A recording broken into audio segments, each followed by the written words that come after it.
चलेगी ये मनमानी,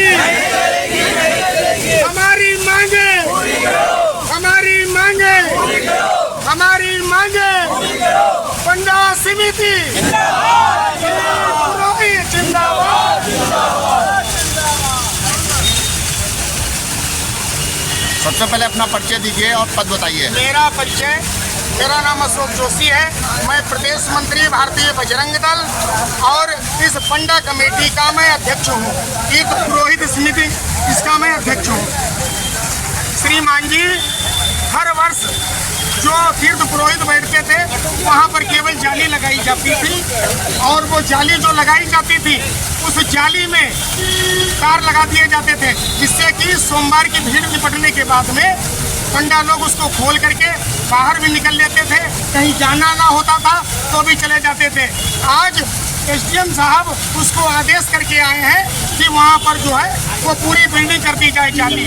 जब आप बिल्डिंग कर दी जाएगी तो जो तीर्थ यात्री आ रहे हैं कहाँ से घुसेंगे, कहाँ से स्नान करेंगे, कहाँ से पंडा को दक्षिणा देंगे और कहाँ से ये पंडा लोग अपने भोजन और पानी की व्यवस्था करने के लिए निकलेंगे। यह सबसे बड़ी समस्या है। जब इस मामले में प्रशासन से बात करनी चाहिए, प्रशासन ने कोई जवाब नहीं दिया। एसडीएम साहब से रात में मैंने बात करनी चाहिए, उन्होंने कोई हमारी बात को कोई तवज्जो नहीं दी। ये बताइए कि पंडा समिति के लोग जहाँ पर यशस्वी मुख्यमंत्री जी सभी ब्राह्मणों के लिए, तीर्थ पुरोहितों के लिए, पुजारियों के लिए कह रहे हैं कि यहाँ पर जो है सब आपको व्यवस्थाएं मिलेंगी, सब पुरोहितों का ध्यान रखा जाएगा, और उसी भाजपा सरकार में योगी जी की छत्र छाया में हम पर प्रशासन ये जुर्म कर रहा है, जिसको हम बर्दाश्त नहीं करेंगे।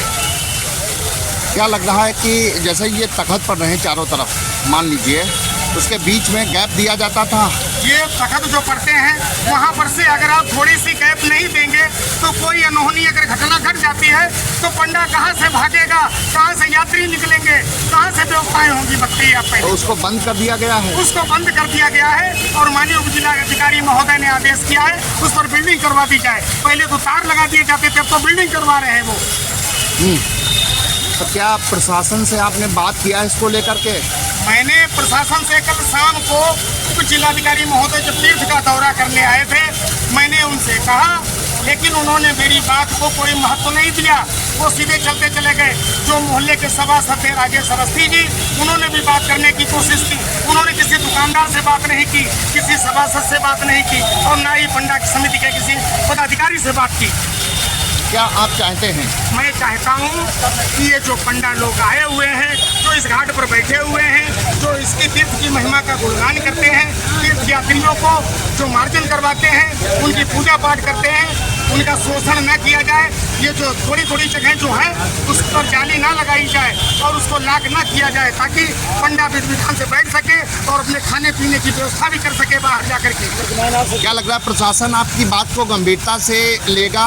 अगर ले लेता है तो सो फार सो गुण, नहीं लेता है तो अग्रिम कदम क्या होगा? अगर प्रशासन मेरी बात को नहीं संज्ञान में लेगा तो अभी तो केवल पंडा समिति यहाँ पर बैठी है, हमारे भारतीय बजरंग दल का एक एक कार्यकर्ता यहाँ पर बैठेगा और भले ही मुझे भूख हड़ताल करना पड़े, मैं यहीं पर बैठा रहूँगा जब तक हमारी मांगे नहीं मानी जाएंगी। नहीं तो जो तीर्थ बना है वहाँ जाने के लिए कोई स्थान ही नहीं है, कोई स्थान नहीं। आप लोग सभी पत्रकार महोदय वहाँ चल करके देख ले, वहाँ पर आप लोग चल करके देख ले कि कोई स्थान ऐसा नहीं है। सारी चारों तरफ बैरिकेडिंग कर देते हैं, कहीं से निकलने का स्थान नहीं है कि पंडा कहाँ से जाए, और जब वो निकलता है तो पुलिस उसको निकलने नहीं देती। ना पेशाब करते वो जा पाता है, ना पानी पीने जा पाता है, ना भोजन करने जा पाता है। हर साल यही होता है। तीर्थ में स्नान के लिए कोई ना कोई गेट दो कोई गेट नहीं बनाया, कोई गेट नहीं बना।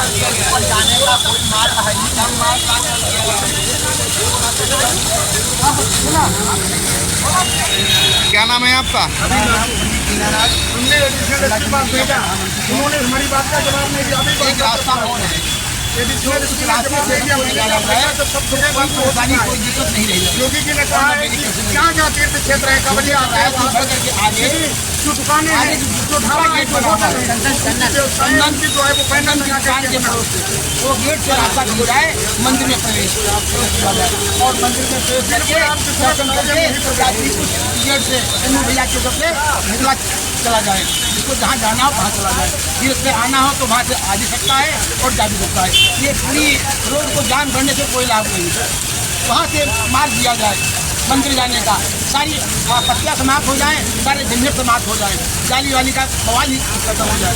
नहीं, मेरा कहने का मतलब जो जाली लगाई गई है, जैसे बीच बीच में गैप है, तो कहीं ना कहीं तो गेट नहीं, कहीं ना कहीं तो गेट रखा गया होगा। गेट नहीं रखा गया, सब ब्लॉक कर दिया, सब ब्लॉक कर दिया गया। अच्छा, नहीं तो दुख हुआ, इसी कारण हम लोग आए। तो प्रशासन से जब बात हुई तो प्रशासन ने क्या बताया उसके लिए? शासन ने नहीं बताया, ये लाभ कर दिया। हम लोगों ने कहा भैया इसको लाभ न करिए, कार से छोड़ दीजिए और सोमवार के दिन आप बंद करते हैं, सोमवार को बंद कर दीजिए, मेला जब समाप्त हो जाए तो उसको खोल दीजिए। हम लोग हमारा जीवन यापन इसी के ऊपर आधारित है। आप हर समय लाभ करोगे हमारा जीवन यापन कैसे चलेगा? हम लोग क्या खाएंगे? हमारे चीज पर कोई आएगा नहीं। गोली चला में पंडितन पर आप लोग कवरेज करो। तो क्या लग रहा है कि प्रशासन आपकी बात को गंभीरता से लेगा? अगर नहीं लेगा तो अग्रिम कदम क्या होगा? अग्रिम कदम होगा, हम हड़ताल करेंगे, जहाँ नहीं सुनी जाएगी तो आगे सुनी जाएगी, जो भी तक जाएंगे और क्या करेंगे। जी, क्या नाम है आपका?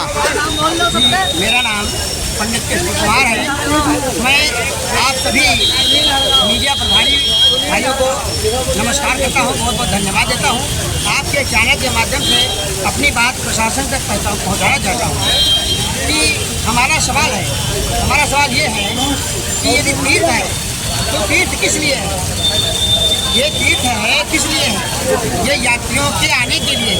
तीर्थ में यात्री आते हैं, स्नान करते हैं, मार्जन मखवानी करते हैं, जो तीर्थ के किनारे पंडा लोग बैठे हैं, उनका जो है संकल्प पूजन दान कराते हैं, कथा सुनाते हैं। और जब पूरे तीर्थ को प्रशासन ने बैरिकेडिंग करके बंद कर रखा है, यात्री कैसे आएगा? यात्री जब आएगा नहीं तो उसमें मार्जन मखवानी स्नान कौन करेगा? तीर्थ का वहाँ पे क्या रह गया? क्या वहाँ पे सब्जी मंडी लगेगी कि वहाँ चिकवा बैठेंगे? जब पंडा लोगों को बैरिकेडिंग करके बंद कर दिया गया और वहाँ पे यात्री नहीं आएंगे, पंडा लोगों का जीवन यापन कैसे होगा? वहाँ पे किस प्रकार से आदमी आएगा, कहाँ जाएगा? प्रशासन को सोचना चाहिए कि जो रास्ता है पूरे तीर्थ को खोल दिया जाए। एक आपके स्टेशन रोड पे चंदन जनरल स्टोर है, वहाँ से सीधा रास्ता गया है जो कि वो सीधे मंदिर को जाता है, जो भी कॉरिडोर में वही मेन रास्ता दिया गया है, उस रास्ते से भेज दीजिएगा, पूरा तीर्थ खोल दीजिएगा, पूरी मंडी मार्केट खुली रहेगी। इससे ना तो व्यापारियों का नुकसान है ना पंडा लोगों का नुकसान है। अब आपने जब पूरे तीर्थ को बैरिकेडिंग कर दिया तो यात्री भी परेशान, पंडा भी परेशान, दुकानदार भी परेशान, कौन आएगा? उनका जीवन। जोशी जी, अभी एसडीएम गोला से हमारी वार्ता हुई है, हमने आपकी बात रखी है कि जो आपकी रोजी रोटी है उसमें बाधा कहीं ना कहीं पहुंचेगी अगर बैरिकेडिंग बंद रहेगी, बैरिकेडिंग रहेगी। तो हमने कहा तीर्थ पे जाने का कोई मार्ग भी नहीं है। तो एसडीएम गोला का कहना है कि तीर्थ पर जाने के लिए मार्ग नीलकंठ है। तो हमने पूछा कि आप सुन लीजिए, हमने पूछा कि ऐसा क्यों किया गया, जो इन लोगों के खिलाफ है, इन लोगों की रोजी रोटी के खिलाफ है। तो उनका कहना है कि विगत 2 वर्षों से यही नियम चला आ रहा है। इस पर क्या कहेंगे आप?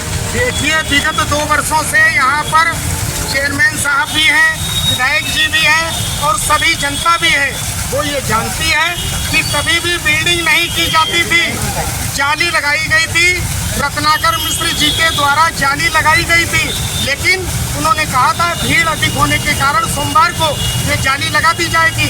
जब भीड़ कम हो जाएगी और अन्य दिनों में भीड़ नहीं रहेगी तो आप लोग जाली खोल करके, ताला खोल करके और आराम से सुचारू रूप से बैठ सकते हैं। लेकिन ये पहली बार ऐसा आदेश हो रहा है कि हम लोगों का शोषण इस तरीके से किया जा रहा है कि जाली को चारों तरफ से उसमें ब्लॉक कर दिया जा रहा है, उसकी बिल्डिंग की जा रही है। जब आप बिल्डिंग कर देंगे तो बताइए आप कि क्या वो कभी खुल पाएगा?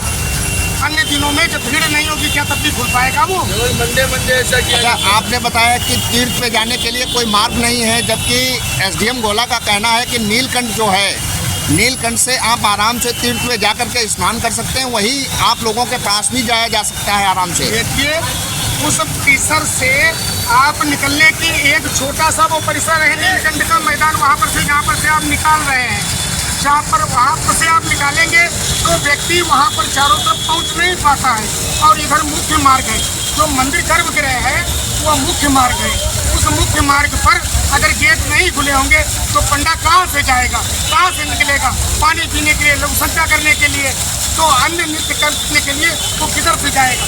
तो जाली, मेरे कहने का मतलब आप जाली लगा दीजिए, आप उसमें ताला डाल दीजिए, ताला डाल करके वहाँ पर जो बंदा बैठता है उसको चाबी दे दीजिए। ये गेट भीड़ में नहीं खुलना चाहिए, लेकिन जब भीड़ लग जाए तब उसको खोल देना चाहिए।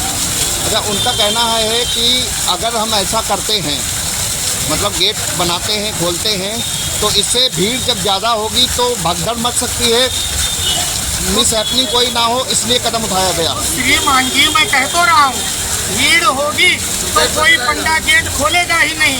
वो चाबी ना दे, अपने पास रख ले, लेकिन जिस समय भीड़ नहीं होगी उस समय पंडा, उस समय के लिए पंडा खोलना चाहे पाएंगे। भीड़ में पंडा नहीं कह रहा खोलिए गेट।